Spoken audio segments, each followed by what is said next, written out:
good crowd. This is going to be an interactive session. No, I'm really excited to be here. I got to speak on a panel last year and think that this conference is great. It's a nice opportunity to bring familiar faces together and talk about something we all love, sports and numbers. So my talk today is on sort of the impact of women's and Olympic sports. If you look at sort of what's being discussed over the last 2 days, we're really not touching on, in my opinion, a lot on women's and Olympic sports specifically. So I thought I'd use today to give my sort of impression of where the sport has evolved and the sorts of impact that it's made, and then open it up for question and answer. I do a lot now in women's sports. I'm the president of the Women's Sports Foundation. Been always really, really passionate about the opportunities that I've been afforded through sport. So trying to give back now to other young girls and boys. And also I was elected to the International Olympic Committee in 2010. So I'm serving a 8-year role there where I get to serve on numerous different commissions, vote on sports, hand out medals, do all these really amazing things through the medium of the International Olympic Committee. So that's sort of my background and why I chose this topic.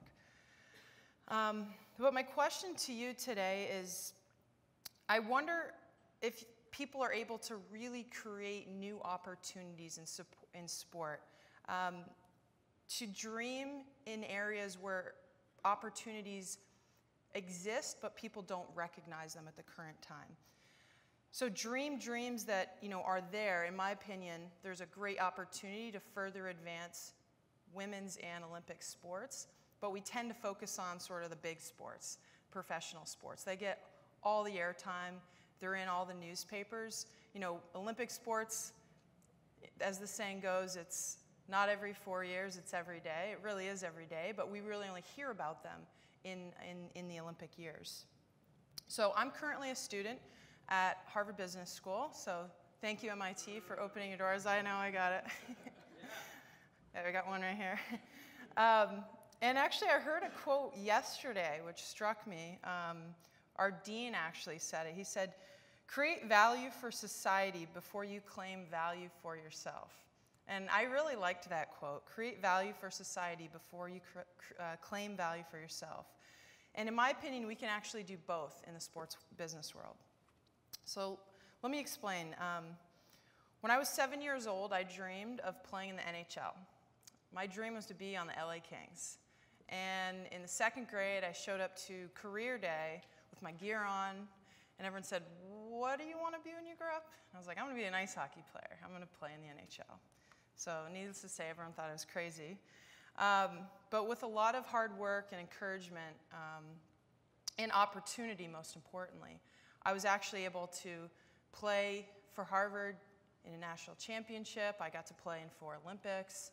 I was able to play professionally with my brother, actually, for the Tulsa Oilers in the Central Hockey League. And while it wasn't the NHL this past year, I was an avatar in EA Sports NHL 13. So technically, I played pro. And at my last Olympics, as I mentioned before, where I was elected to the International Olympic Committee, I've had all these amazing opportunities to look people in the eye who've been able to accomplish things through sport, who've had that opportunity. I got to give a medal to a wrestler from Iran who had just won a gold medal. And that was such a cool moment for me as an American IOC member to have that. This young athlete had the opportunity to train. I got to witness the women's Olympic soccer team winning their gold medal this summer and see the joy that came out of that. So throughout my travels across the world, I have come to see that there are a lot of similarities in sport, but there's a lot of differences. Particularly Title IX, which I'll get into, why I think that's really helped women's sports here in the U.S. But regardless, there's huge potential in the marketplace for sport across the world. And I think it's just starting to be tapped. Again, I say that with the framework of pro sports is what everyone seems to focus on, but there's this base layer of grassroots sport, and I think that really needs to be recognized a little more. So in order for you to think about growing these sports and the ways in which you can do it, I think you really first need that vision. I don't think a lot of sports people currently see that vision, see that potential. But I believe you really have to tell yourself, you have to look, I mean, maybe because I'm in business school, from a business perspective, wow, there's so many kids playing sports out there, and there aren't a lot of opportunities for them. There's opportunity to create value there. Once you see that opportunity, I think you have to start generating ideas, ways in which those sports can grow and touch that sort of untapped potential. And then third, I can't leave this conference out without saying you need numbers. You know, you really need data to back up these ideas. There's been a lot of talks, particularly about growing women's leagues and pro sports leagues, and a lot of them have failed. I don't believe it's because there isn't merit in the sports themselves. I really believe it's a lack of good numbers, good business planning.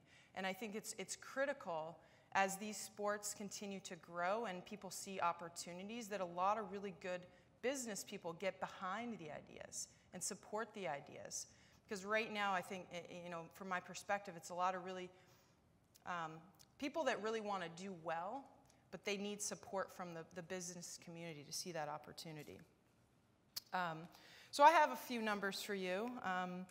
First of all, the Title IX, it's had such a big impact on the landscape of sport. As you all know, we're celebrating our 40th anniversary this year, last year in 2012. Title IX, a reminder, the legislation which ensures equal access to both men and women in federally funded educational programs and activities, including sport. So it's an educational amendment first. It was enacted in 1972 with just 1 in 27 girls participating in high school varsity sports. As a result of Title IX and the Women's Sports Foundation, the number of girls participating in high school varsity sports has increased to about 2 in 5 today. So it's nearly a 980% increase. In women's collegiate programs, the increase is more than 500%. This dramatic increase in girls' and women's participation in sport over the last 40 years demonstrates, I believe, that it was a lack of opportunity, not a lack of interest, that kept females out of high school and college athletics for so many years. However, even today, over 40 years later, females still have approximately 1.5 million fewer high school opportunities and 63,000 fewer collegiate sports participation opportunities than men. So I'm not hating on the guys, I love the guys, I'm just saying we gotta keep growing together. Besides pure play benefits of sport, we all know there are other benefits of physical activity. So this is for both men and women. Obviously, we all know this, athletics are an important educational opportunity. Sports and physical activity teach girls and boys valuable life lessons on teamwork, endurance, self-reliance, leadership, confidence, physical fitness, and of course, fun. Missing out on those opportunities can mean missing out on key lessons you may not learn in a classroom. However, the benefits of playing sports go far beyond the schoolyard or playing field. Research has demonstrated that girls who participate in sports and regular physical activity are more likely than inactive girls to have better health and reduced weight loss issues, including obesity, generally a better body image and less incidence of eating disorders, have higher self-esteem and self-confidence, which helps them overcome peer pressures that lead to reduced gang and criminal participation, reduced incidence of alcohol and drug abuse, reduced rates of teen pregnancy. They perform better in school, and they graduate from high school and go on to college. So obviously there's a ton of benefits from participating in sport for both boys and girls that I like to say sport is a medium within education. It can teach you so many things that the classroom per se can't. And I certainly learned a lot about myself, about setting goals, about working within a team. I believe I was able to accomplish a lot on the athletic field that translated into my academic world, and vice versa. So there's so many synergies that I believe sport should be afforded to every single boy or girl because of what it does for society in general. And this is across the world, by the way. I think a distinct difference is, in the U.S., we really have to support our grassroots level. With the U.S. Olympic Committee, for example, they support national governing bodies, but we're not tied to the government. And this is very different from most of the world. Most of the world, they have a sports minister, for example. And the sports minister regulates what kind of sports and the participation levels that young children have to abide by.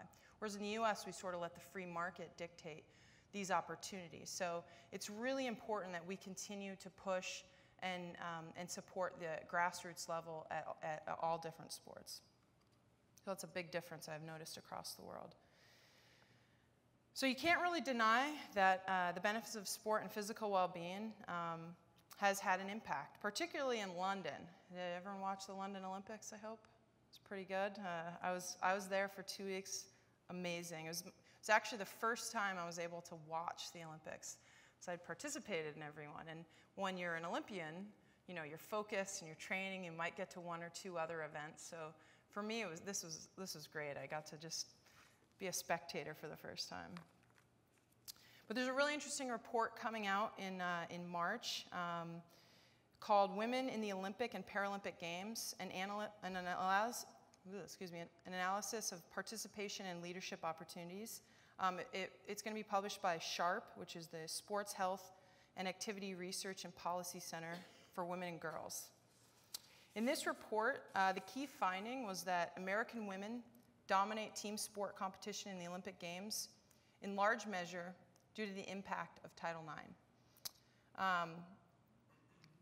A lot of people deemed it the Women's Games or Title IX Olympics, and perhaps there's no greater evidence of the law's impact than the impact that it had on the team women's sports in London. American women's teams won gold medals in basketball, beach volleyball, football or soccer, gymnastics, and water polo. The American women won the silver medal in volleyball and beach volleyball as well. And most of these sports are offered in American high schools and colleges and universities. I know in women's hockey, for example, the impact that it had on our sport. Now you're getting tons of women's hockey players from all over the world coming to the U.S., training in the U.S. for 4 years and getting great training that they'll go on to take to their national team. So it's definitely had a big impact.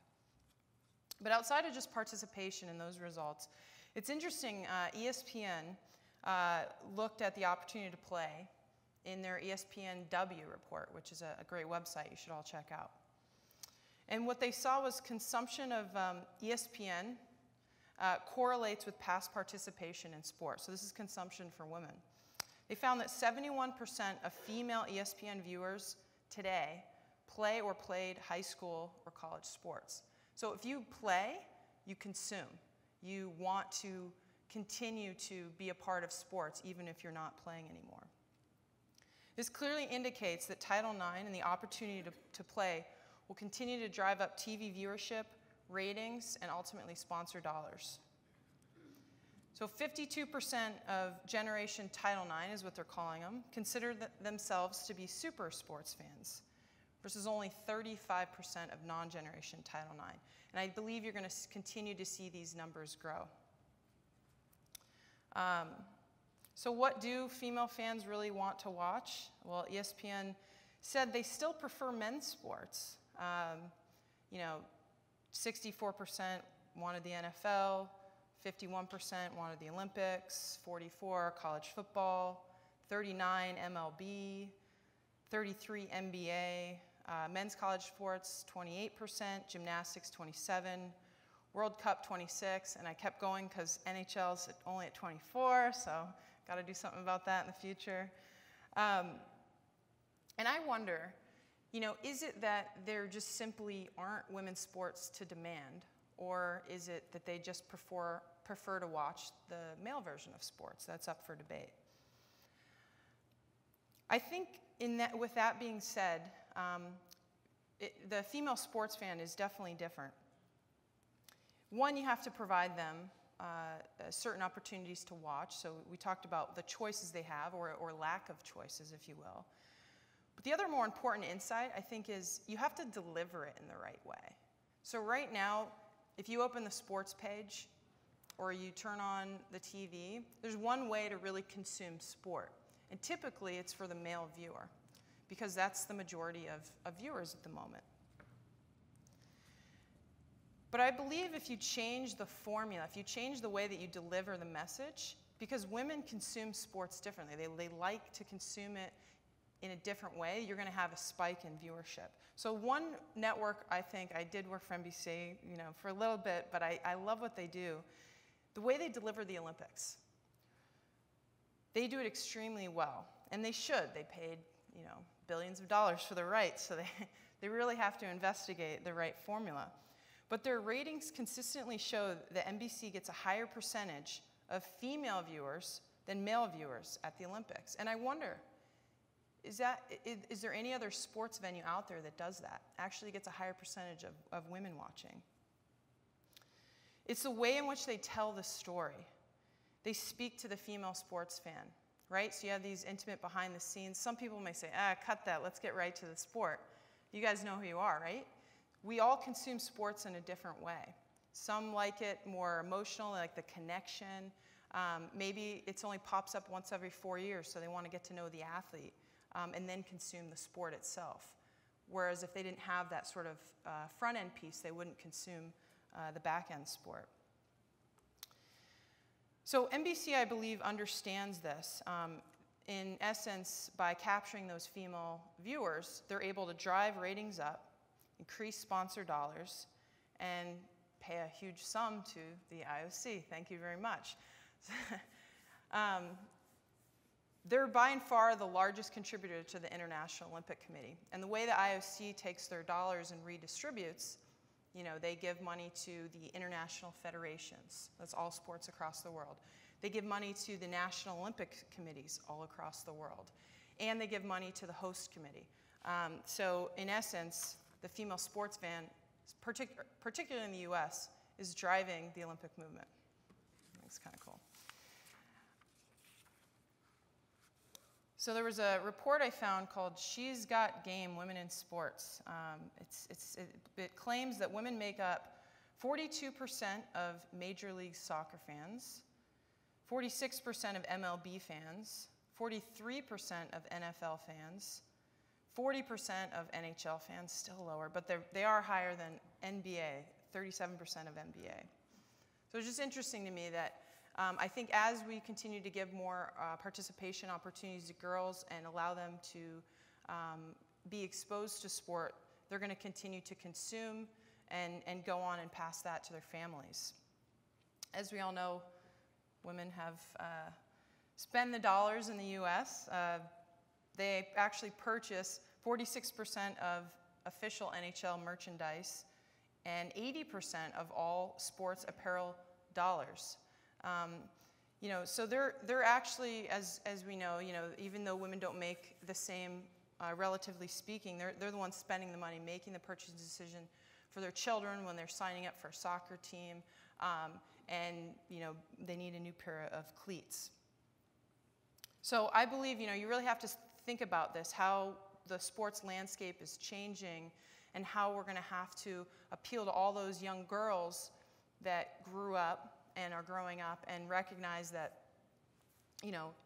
they've always had the opportunity. They don't know what it's like not to have the opportunity. They're going to want to continue to consume sport and participate in sport. On the other side, I know I mentioned a little bit about the U.S. Olympic Committee and sort of that landscape, but I believe there's a lot of opportunities still with national governing bodies. So there's 31 national governing bodies in the U.S. for summer sports and 8 on the winter sports side. And these governing bodies really control all of the grassroots level sports. I believe in the context of sports business, they need a lot of help. They're all nonprofits. And to me, maybe because I'm a business school student, I think that there's a way to combine these grassroots nonprofits, which filter up into the professional leagues. But I believe there's a way to create more opportunities for these sports.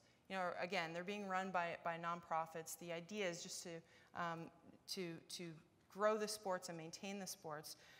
But I think, just in my experiences, there's a huge opportunity at that level, and it tends to get overlooked in favor of sort of the big pro sports. If you think about it, as an Olympic sport, you're in the front center stage, right? Every 4 years, and then you drop off the face of the earth outside of that. And in that time between, athletes are still training. They're great role models. They're out in the communities, and I push everyone in the audience. I urge them to continue to think about these sports and ways in which you can help them. So I see sports opportunities everywhere, not just in the U.S., globally. It's a phenomenon that people will always love. It's a universal language, and I think we have to continue to sort of keep these smaller sports on our radar. So I would just urge everyone in the room, I guess, in closing, to think about women's sports, Olympic sports, not as sort of a zero-sum game. It isn't that one sport, if women's sports are perpetuated, or Olympic sports are going to consume or cannibalize these professional sports. I think we need to work hard to make that pie bigger, right? Because there's synergies between all sports. If you get kids signed up in fencing as a child, maybe they're not going to grow up to be a professional fencer, but they're going to love sport, and then they're going to attend games, and it's all going to filter back into the pro league. So in my dream world, I would love to see more support from these professional teams at the grassroots level, because I believe there's just synergies all across different dimensions. And again, reiterating what I said earlier, you have to have that vision. You have to believe that. Okay, you have to think of unique opportunities, and then you have to back it up with numbers.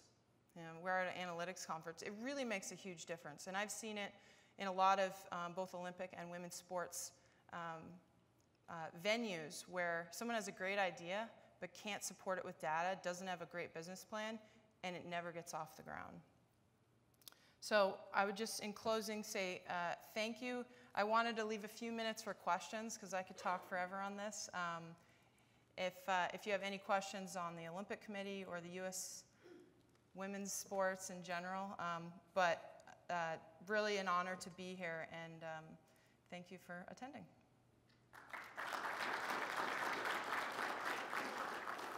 So if there are any questions, please raise your hand and I'll bring you the mic. We want to make sure we can get it for the video that's going to be posted to the website.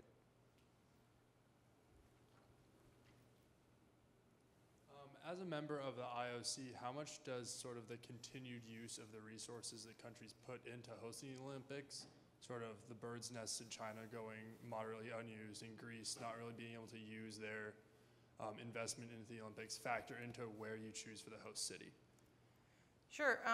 So when we go into, the IOC will shortlist, the cities that they believe will put on a great games. It is one of many factors that IOC members use in the equation. I mean, we can only understand what they give us. So if a host country says we have all these venues and we're going to recycle them and move them, like London's moving a lot of their venues down to Rio, for example, then that's a check plus, right? If there's a venue, they say, here's a permanent fixture that we're going to leave on site, but we have plans for it, great. In the case of the bird's nest, I wasn't there when they were bidding, but it's really encouraged now to be economically and environmentally friendly. So it does go into the equation along with a lot of other factors. It's really important. The white elephants, as you call them.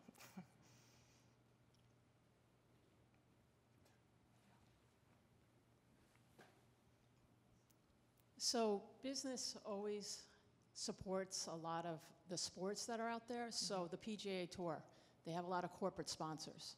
And then with the ladies tour, a lot of the corporate sponsors have dropped off. And in the late 70s, you had Philip Morris who would sponsor the women's tennis tour. And that was a fantastic relationship with Virginia Slims. Do you know if there's any plans to approach maybe more Fortune 500 companies to get more corporate sponsorship? And maybe they won't get the same payback they're going to get from MLB or the NBA. But if you go to, say, the Sephora retail store, or if you go to Maybelline or some other women's products companies like Colgate-Palmolive, which has some soaps and shampoos and things like that, is there any marketing or any efforts being made to help out the other women's sports leagues or on the Olympic level?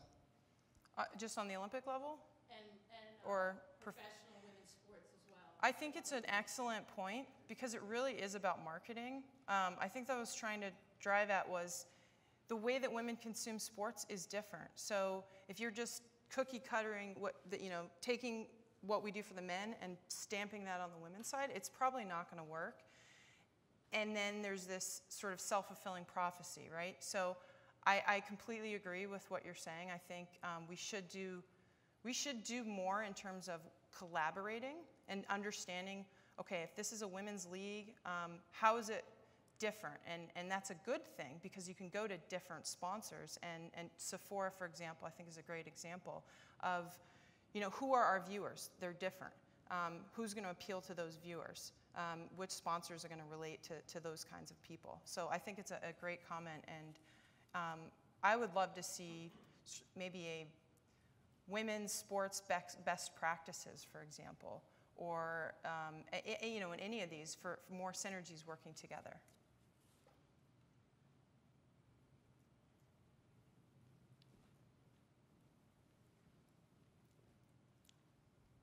Hi, Angela. Hi.